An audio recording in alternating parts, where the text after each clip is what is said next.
Ibuka ya Rasulallah yuba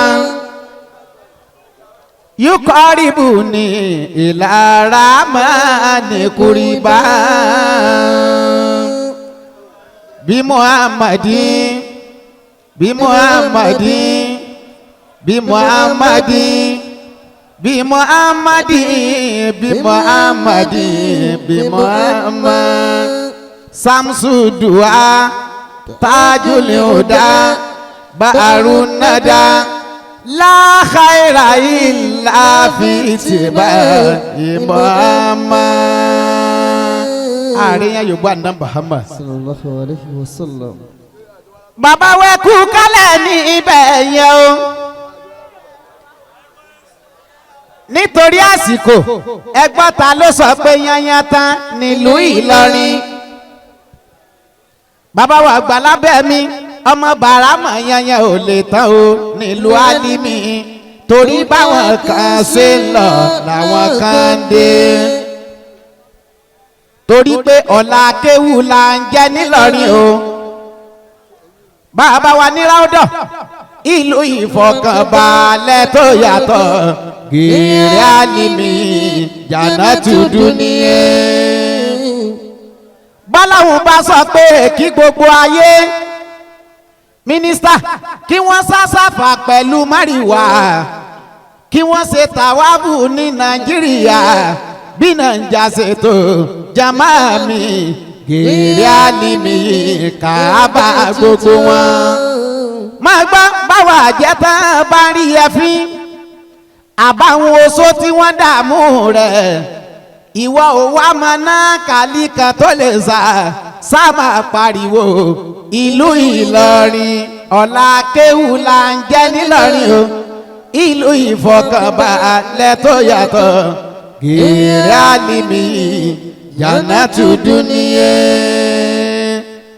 Bàbá wa tá máa bá wa sọ̀rọ̀ láwọn ọba bàbá ọlọ́run tó rán Muhammad níṣẹ́ sí gbogbo ayé. Bàbá wa dúàgbà kò padà kò sì jẹ́ kí Muhammad kó sọ́wọ́ ayé. Bàbá ọlọ́run ọba òun ló rán yín kó má padà kó má ṣe jẹ́ kẹ́kọ̀ọ́ sọ́wọ́ ayé. Ìjẹ́ni ọlọ́run kò sí fẹ́nìkan àfẹ́ni tó bá mọ́ mímọ́ tí mò ń sọ tẹ̀mí tara ìyẹn lójoojúmọ́ kájí sí ọlọ́run pẹ̀lú òdodo ká tún ṣe mímọ́. Ọlọ́run ló bùn àfáàwà o àdúàgbà àpadà sí fún má jẹ́ kó kàn yín ẹ̀ bá mi sámi.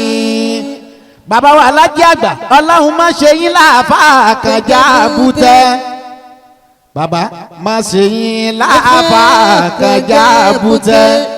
Àfà Jábútẹ́ tí ń da mọ́sà sápò àfà Jábútẹ́ tí ń da pọ̀pọ̀ fù sápò àfà Jábútẹ́ tí ń jà sọ́ká òde má ṣe yín láàfà kan Jábútẹ́. Bàbá Ráúdọ̀ kó dùn kó pọ̀ kó pẹ́ ọlọ́run èmi bẹ́ẹ̀ kó dùn kó pọ̀ kó pẹ́ à ń bẹ̀ Olúwa bí tí bàbá wa Ṣehu Kàmálì Mufti Ìlọrin sọ tiẹ̀ kó dùn kó pọ̀ kó pẹ́ ọlọ́run èmi bẹ́ẹ̀. Bàbá Ráúdọ̀ kó dùn kó pọ̀ kó pẹ́ à ń bẹ̀ Olúwa bí tí bàbá wa Ṣehu Kàmálì Mufti Ìlọrin bí tí bàbá wa Ṣehu Kàmálì Mufti Ìlọrin. Torí pé olóríire ní bàbá wa Aláàjì àgbà o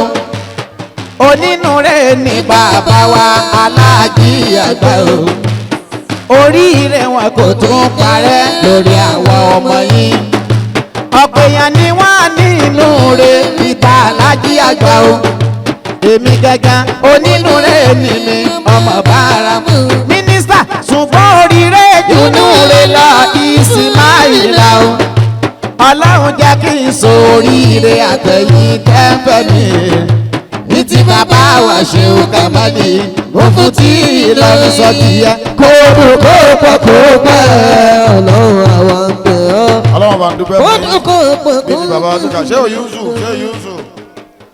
Yusuf mo fẹ́ kẹ́ ẹ bá ń gbé débi tẹ́ ẹ fi máa ń sọ pé yé káàrí bàbá àbíbọ̀lẹ̀ ti máa ń wí mo fẹ́ gbọ́ àwọn tó lè bàdí mi bẹ́ o mo fẹ́ kẹ́ ẹ bá ń ṣe bẹ́ẹ̀ kí ló ń bí ó dùn ni o ẹ túra ká o lọ́wọ́ dọ̀ gbígbà ẹ ṣe.